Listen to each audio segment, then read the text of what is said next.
Welcome, Gunrunner.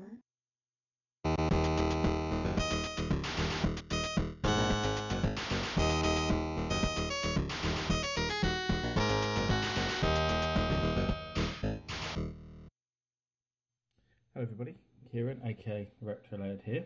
I'm back with another video, and this one's a bit special as it's actually my 500th YouTube video. I was pretty surprised when I saw I was approaching it the other day. It seems mad that I've made 500 videos, and it's been a lot of fun. I'm enjoying making YouTube videos more and more all the time, which is probably why my output has sort of really increased probably the last year or so especially.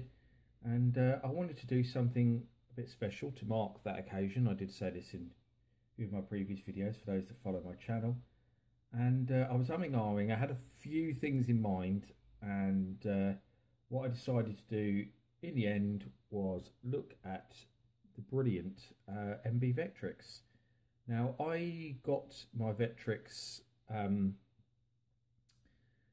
as a birthday present just recently, so it's quite a new thing for me, although I was very familiar with the Vectrex. Obviously, I played in it many times at shows and events and things like that. This is my first one of my own. I had always wanted one, and I'd missed out on one a few times, seen them go to other people and just been too late grabbing them and stuff like that.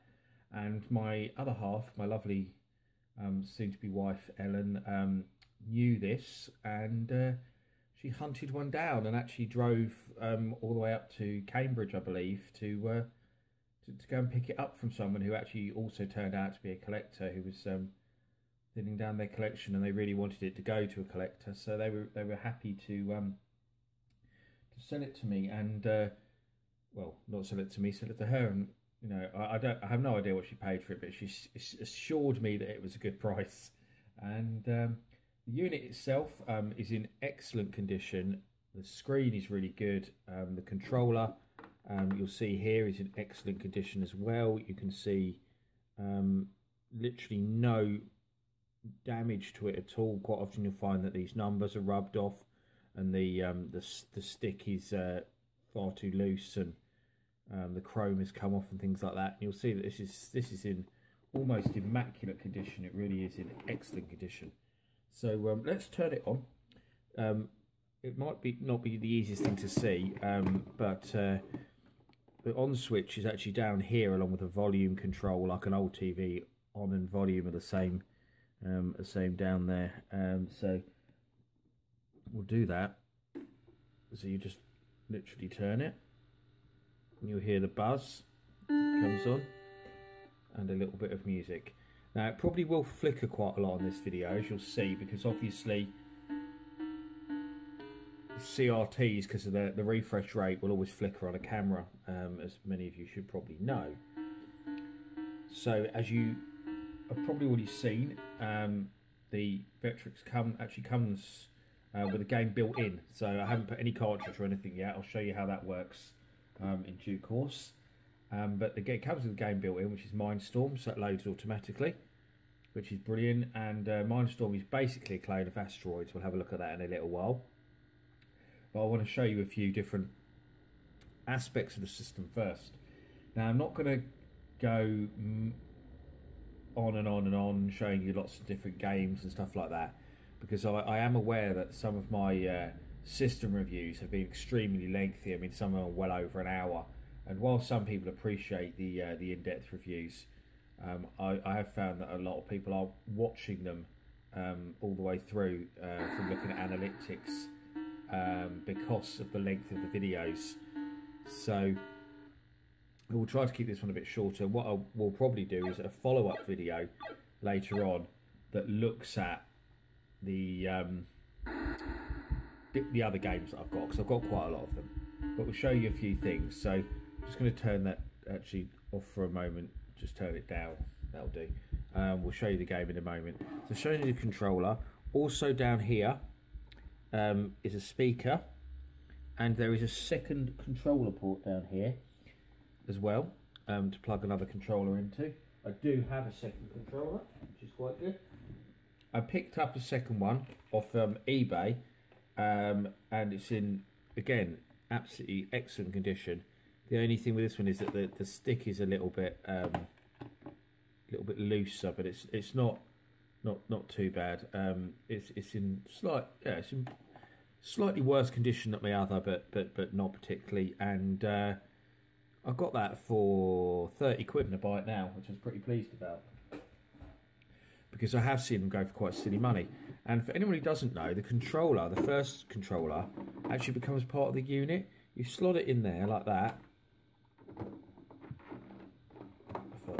and then I messed it up. So there's little grooves on the side of it, so you kind of slot it in, and then you just push it up into the unit. And there's a clip at the top, just in here, so it clips in place. Just lost the focus, isn't it? Now autofocus, yeah. So basically, it just shuts, and then you can open it. So that's basically how that works. It's very, very clever. There we go. So you can have it shut, and it all looks really, really nice. Clip it, and it comes straight back out.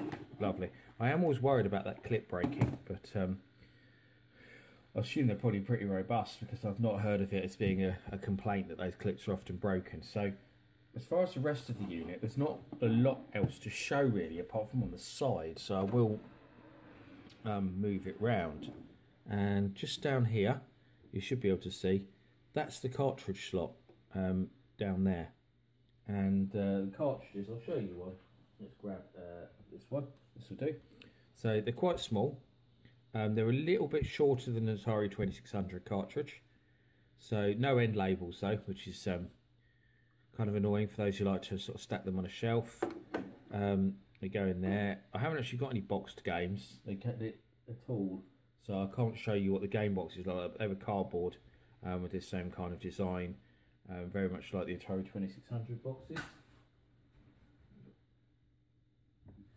I've got lots of instruction manuals, because mine came with lots of cartridges and lots of instruction manuals, quite big instruction manuals, and in multiple languages for Europe.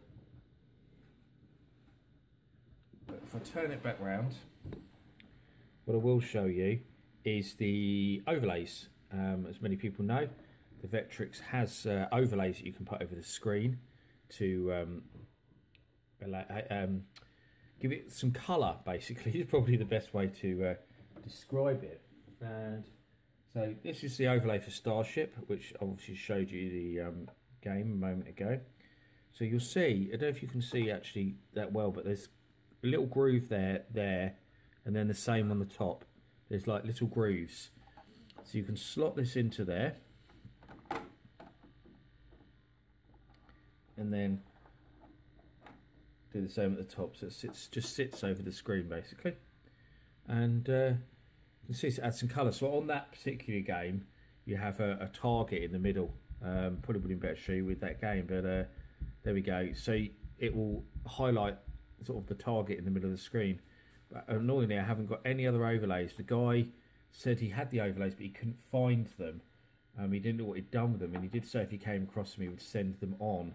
So I'm still living in hope that he comes across his overlays, because I would like to have some more. I mean, that was the one game I picked up that had an overlay. I mean, the systems are quite hard to pick up, as many of you probably know. They're quite rare. They tend to go for quite a lot of money. Another problem is the fact that they're so heavy because of the built-in monitor that they're very expensive to ship, and that's the main part that goes wrong, is the screens, the tubes blow, things like that. So that is the commonest fault, or you'll find that the screens have got very dull, so they don't give a particularly good picture. So there's a lot of problems with Vectrexes, especially with the screens. And what was I going to say? That yeah, so the games aren't massively easy to pick up either. I, funnily enough, bought quite a lot of my games from a seller in the Netherlands, so I found to be quite reasonable. I found that they were very expensive on UK eBay, but I found actually I found two European sellers. There was one actually in Germany as well, who I picked up a few games off, much cheaper than I could find them in the UK. So if you are looking for games, it's worth searching under EU, because they can be had a lot cheaper from Europe. And while we are still in the EU, the postage costs and stuff aren't particularly dear, sending stuff from places like Germany and the Netherlands either. So I mean, I think I've got about 15 games now that I picked up, but then I also managed to pick up one of the multi-carts, which I'll show in another video probably. I'll show the one that I've got. There's quite a few different multi-cartridges for the Vectrex.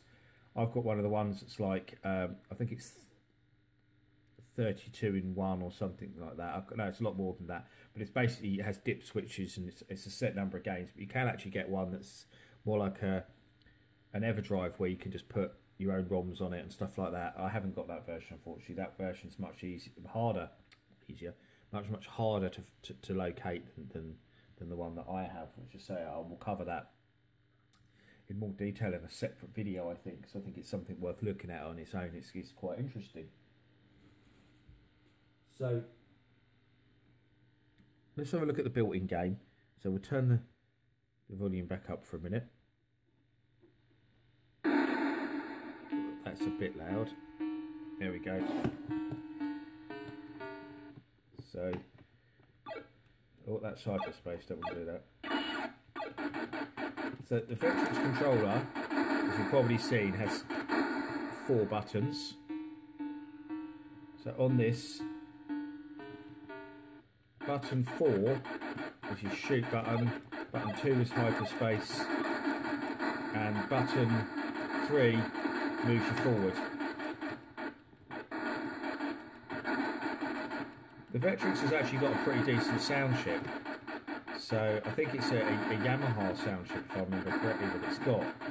I think it might even be the same one that's in the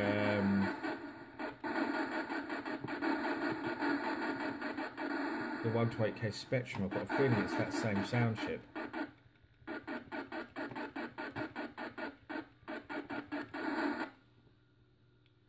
And the ColecoVision and lots of other systems, the MSX, and I think it's a variation of that same sound chip. So as you see, as I said earlier, it is very much a clone of Asteroids. I love this part at the beginning. I think it's fantastic. I'll play a bit more. I'm not doing very well, but I am trying to play it from an angle because I'm actually sitting sort of side onto the Vectrex, so I'm not in the way I've had to prop it on the desk and the way I've had to angle the camera so you can see it.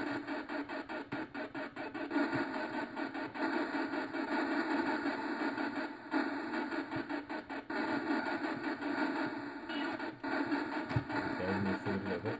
The controls are very precise, I found, which is very helpful in a game like this. I love that bit. It looks fantastic, doesn't it? I love the graphical style, the glow, the way the Vectrex just glows. I mean, it's a beautiful looking machine. It's just so unique, and that's the main reason why I so wanted one in my collection, because it is such a unique machine. There's nothing else like it at all. I mean, sure, you can emulate the Vectrex, but it's nothing like the real thing, because you don't have the vector monitor. All your PC is doing is trying to look like a vector monitor. And it doesn't.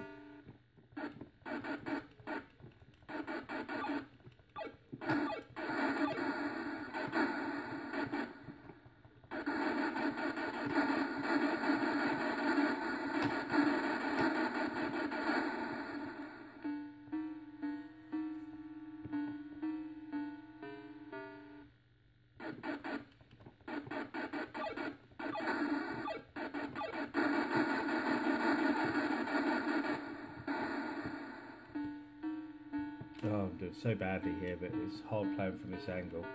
But I just wanted to give you a good idea of the game and the system anyway, so which I think I've done. It's worth noting that as well, actually, while a lot of the games do have 2-player options, and you do have that second controller, there are very few that allow 2 players to play at once. I've found nearly all of the games, it's one player after another. All very much geared on the aspect of them being competitive, I suppose. Right, so there's one more thing I actually wanted to show while I was thinking about it, while I was playing the game, with regards to the controller, because it's something I didn't mention. It's something that a lot of people might not be aware of. Now, I did show you it kind of thing. It's like a little thumbstick, but what I should note is that thumbstick is analog, as you'll now see. It's not digital. This is one of the first systems to have an analog stick, but not just analog joystick, which had been seen before. This is an analog thumbstick. So a lot of people credit the N64 of having that, you know, of innovating that design and it being the first one. It wasn't. The Vectrex had this thumbstick well before the N64 did, analog thumbstick, and in a way it's also a 3D system, because a lot of the games have 3D views.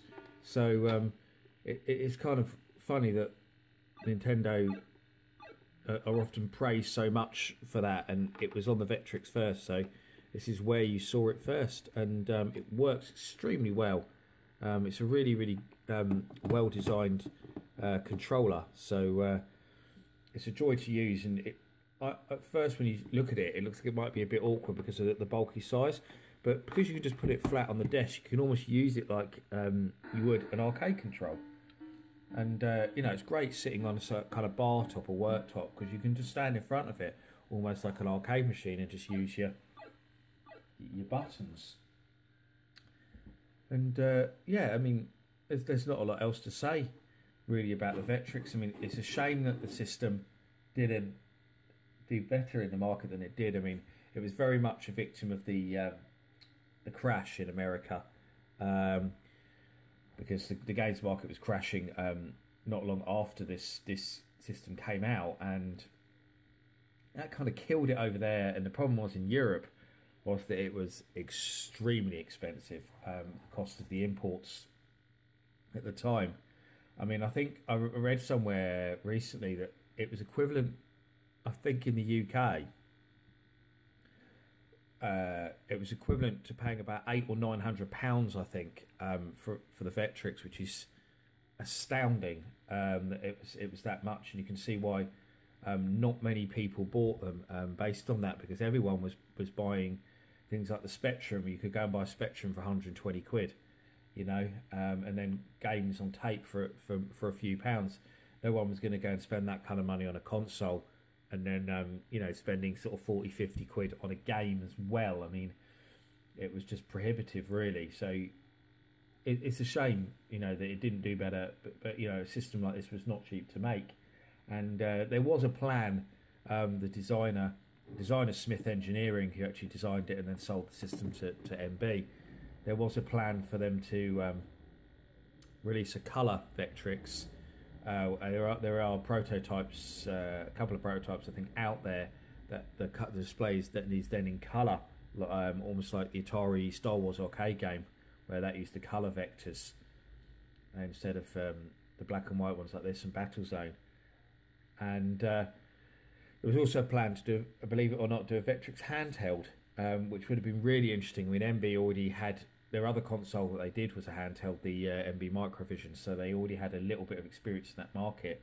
They had released the very first handheld games console, and they did plan, say, to do a handheld version and a colour version, but obviously because of the failure of the normal Vectrex in the market, sadly we never got to see either of those things, which is a real shame. And it's worth having a look online and having a read up about sort of, I suppose, what could have been with those systems. But would I recommend the Vectrex? I think you probably already know the answer to that. Of course I would. I mean, it's an outstanding system. There's nothing else out there like it. I've yet to play a bad game on the Vectrex as well, and the library is outstanding. I mean, I've played a few games that are mediocre, but that's you know, the worst I can say about them. No, I haven't come across anything that's terrible or unplayable. I mean, you know, with the Atari 2600, obviously there was a lot of dross in the library because there was no control over what was coming out for it. So there was a lot of bad games released for it. I think with the Vectrex, I think because of the style of the display and things like that, you really had to write games to suit the system. And I think actually that was in its favour because it stopped quick lazy ports, because it wasn't a system you could make quick lazy ports for. And because of the expense of the system and the games, people weren't going to make a rubbish game because it wasn't going to sell. And I think there was a little bit more quality control and stuff. That's my theory anyway. But yeah, I mean, there's a surprising amount of games of different genres as well. I mean, you know, there is sports games which you wouldn't maybe expect to find. Plenty of racing games, shoot 'em ups. I mean, racing games which you wouldn't expect to find. But there's a particularly good version of Pole Position, for example, on the Vectrex. And there's lots of good arcade conversions. There's conversions of stuff like Scramble and Berserk that didn't use vectors in the arcade, but somehow they've adapted them to use the vectors on the Vectrex, and they're very, very good.